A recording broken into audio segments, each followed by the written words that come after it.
And this is an in-ground vinyl pool, but if you have a vinyl pool big enough, you can actually put a Zodiac Wahoo cleaner in there, and that works great for keeping the vinyl pool clean, and it won't damage your vinyl since it is made for a vinyl pool.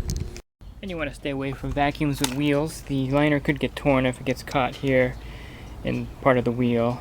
It has happened before. I haven't done it personally, but I've heard of it happening. You don't want to use any steel algae brushes in your vinyl pool. Take a chance of it ripping. Just use a regular brush. Just go ahead and use a regular pool brush without the steel bristles.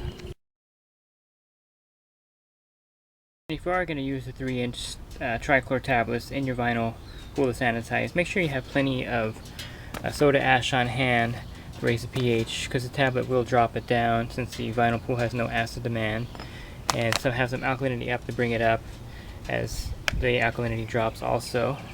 You don't want to broadcast any kind of Cal Hypo shock that you buy at your pool store directly into the vinyl, because it could stain it. And you might want to shy away from using this in your vinyl pool altogether because it has a high pH. I would just go with the standard liquid chlorine to sanitize your vinyl pool. And this will not harm the vinyl liner at all since it is a liquid.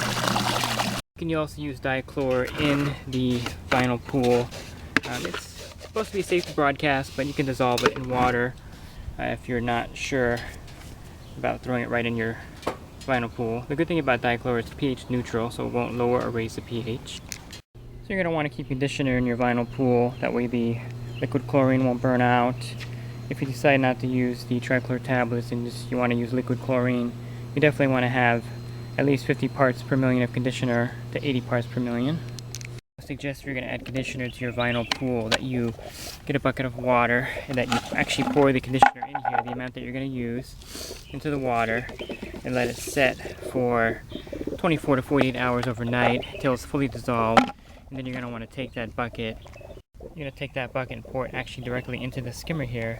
And this particular vinyl pool is using trichlor tablets to sanitize, and you can see how the pH is actually right there at the ideal level. I'm actually going to raise it by putting about a pound of soda ash in because it's too low for my taste. I'm going to go ahead and add about a pound of pH up. You can add directly to the skimmer in the vinyl pool. And you may see some powder blow back in from the return line. That's perfectly normal. It'll dissipate within a couple hours. So to have any success keeping your vinyl pool looking good and blue, you're going to have to balance the chemicals as if it was any other pool. So whether it's a 5,000 gallon pool from Walmart or a built-in vinyl pool, just treat it as you would treat any pool. So again, the alkalinity has to be balanced also. You want it between 90 and 130, maximum 130.